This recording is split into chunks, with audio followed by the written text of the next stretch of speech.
Hello, today we are going to look at how to draw and make a really funny comic strip, how to write a good comic strip story. So first of all, what we need to do is look at the ingredients that go into making a good story.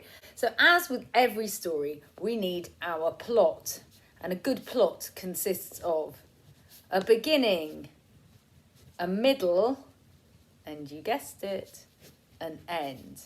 Now, you can have a story and it could start, once upon a time I woke up and then I went about my day and then I went to sleep, the end.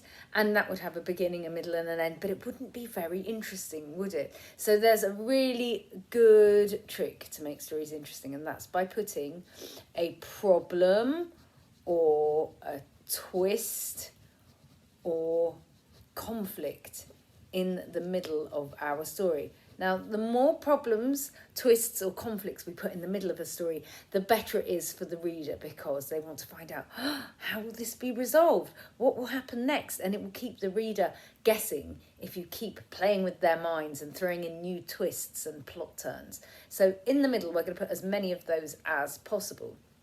The beginning of our story is our setup. It's where we create our world. Who are our characters? Where is our location? So I'm just going to put location and then characters. There we go. And then the end of our story is what we call our resolve or our payoff. And that's where we end all the little subplots in our story, all the conflicts, get a bit of resolution, and everything ties up nicely and neatly. So any good story has good characters in it, I reckon. And in our story, I think it will be apt to put in the character of Cookie, because I know how to draw her really easily, and I'm going to show all of you how to draw her as well.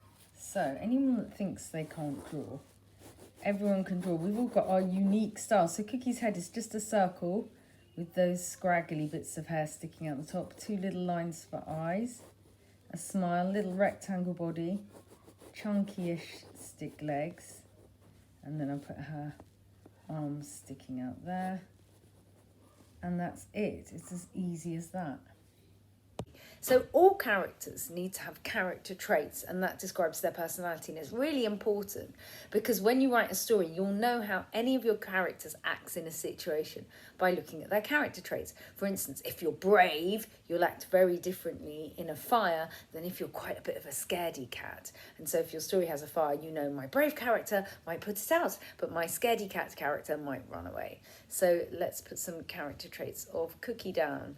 Cookie is stubborn, she's funny, and she's also smart. Cookie's mum is kind. I'm going to base her on my mum. Kind. She's caring, and she can be quite strict as well. So next up, what we need to do is decide where our location is. Now, people often say to me, how do you think about what to write? And it's so common to sit down with a blank page in front of you and not know what to write about. And I always think a good solution is to write about things that you can relate to. So maybe if you do ballet, you might want to write about a ballerina, or if you like karate, maybe you want to write a story about karate, things that you know about and things that you relate to. So I'm going to make this story's location at home, because at the moment everyone is at home in social isolation or even in quarantine. So there we go, we've got our plot, we've got our location, we've got our characters. We're going to put a beginning, a middle and an end with problems, twists and conflicts as much as possible in the middle. And then no story is complete without a title. Now, I always think it's good to do the title to a story at the end of the story, and that's because then you know what your story is about. Now, I'm just going to show you a little trick. There's lots of things you can do with eyes and smiles and mouths and frown lines to show different expressions. So here we go. That's Cookie happy. That's easy enough. So what about confused? Sometimes if you draw a twisty mouth, that could be if someone is confused. And if you want someone to be sad, a downturned mouth is a good one. Surprise, you could put raised eyebrows and even an open mouth, and that is surprise. It's funny how a few tricks can do so much. Worry is often if you do these rounded sort of lines at the sides of the eyes and smaller eyes. Anger, how about pointing down eyebrows like that? We can show body language as well. So if you put your hands on your hips, sometimes that can mean you're being a bit stubborn. There we go. And then if you're laughing, you can do these sideways VIs and an open mouth. And sometimes people clutch their stomachs when they're laughing. Sat down. And then little lines like that can show movement as well. Frowning. Okay, so as you can see, just playing about with eyebrows and the eyes, whether they're big or small or how they look, playing around with mouth shapes can give us loads and loads of different expressions for our characters. Now to do a setup, you can put a little box at the top of the box and write what's going on. So in the morning, so then we know it's in the morning. So maybe in the morning the sun comes up. Now, speech bubbles are also a good trick. So if someone's just speaking, a speech bubble is pretty simple. You can just do it like that and they can just say, hi. Now, a thinking bubble is also pretty simple. If you want to draw someone being a bit louder or shouting, their mouth can be open, and then you can do a zigzag to their speech bubble, hands on hips maybe if they're angry, and they can go, hey. Or to make them even louder, you could do the same thing, but with capitals, hey, like that. And then to make them even louder still, you could make them have a completely zigzaggy speech bubble with capitals. So it's like this. Hey. And there we go. We know that they're shouting loud. So there's lots of little tricks you can use for drawing your comic strips to bring them to life. So little tricks, movement lines like these can show movement, and whoosh lines as well. You can do whoosh lines for if somebody's running, for instance. There we go. So these are little things, comic strip tricks that we can remember when we're writing our comics. So we're ready to start drawing our comic strip story, and we're going to kick off with our beginning where we set the scene. So let's have Cookie at home after school. It's something we can all relate to. Cookie is reading a book because books are brilliant, and the more books you read, the better you do in life in general.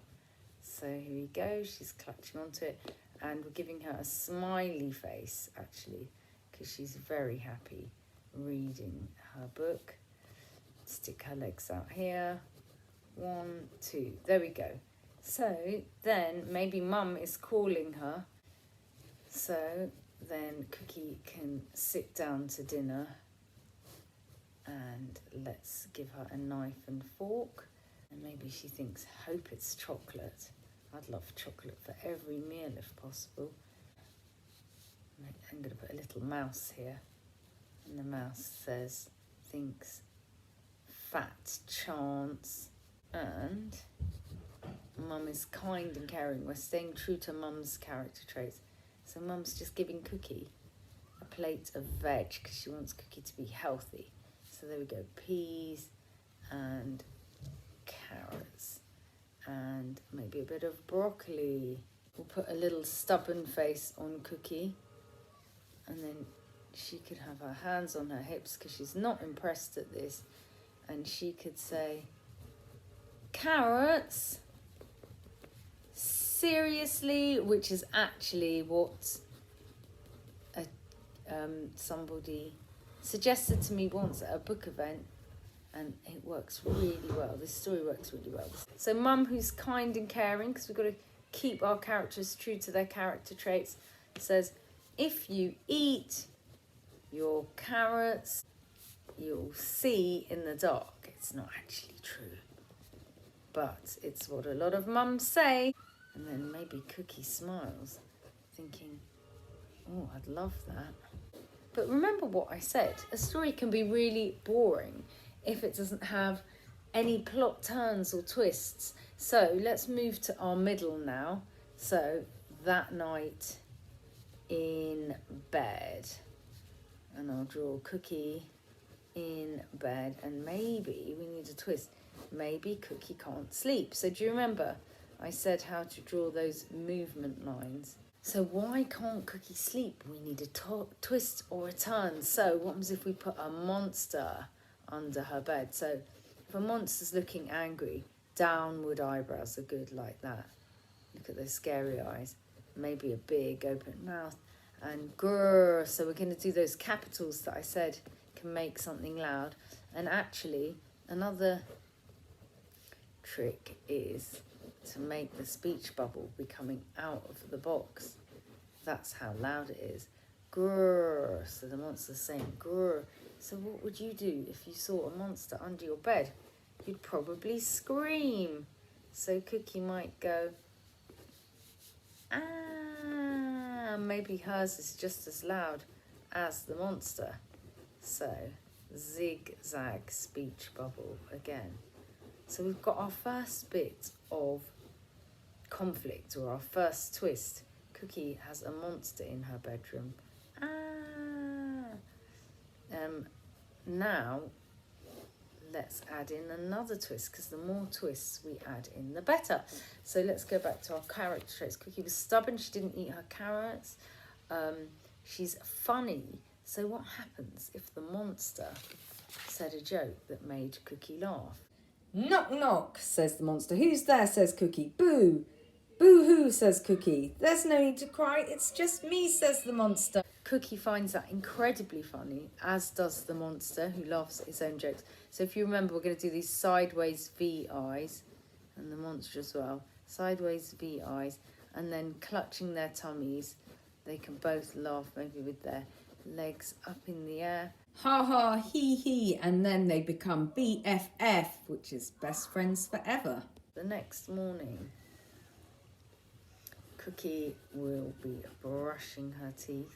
She's happy because she's got a new monster friend. So she's thinking, seeing in the dark was fun. And then Mum shouts, what would you like for breakfast? And Cookie says, carrots.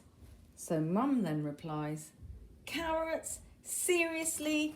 Just like Cookie did at the very beginning when she didn't want to eat her dinner.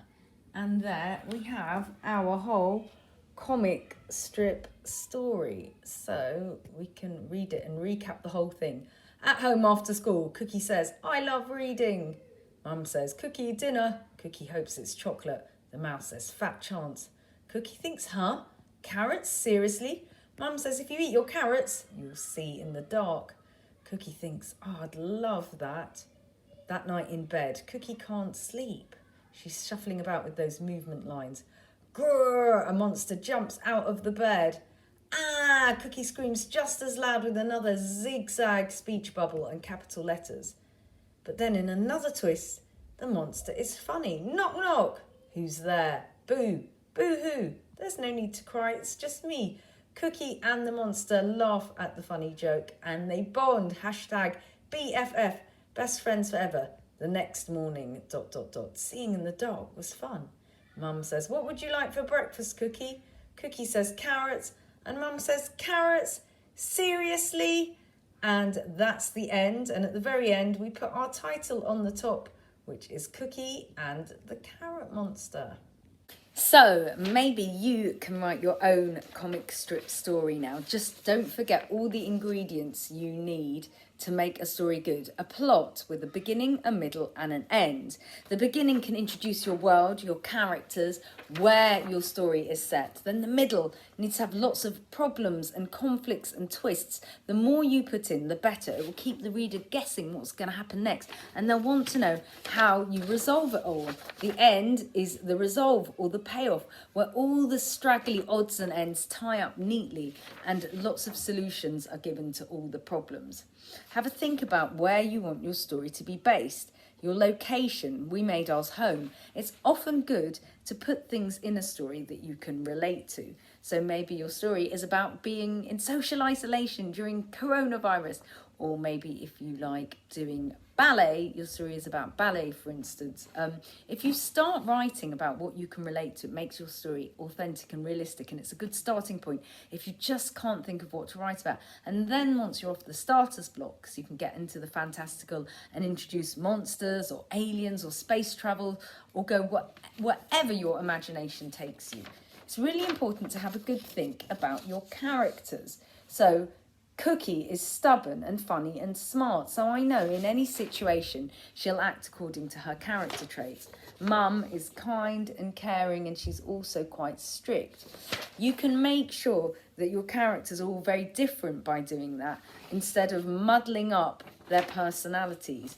And then at the end of your story, don't forget to put a title, and it's good to do it at the end because it can encompass your whole story and what the meaning of it is, or the concept that you want to convey by the title.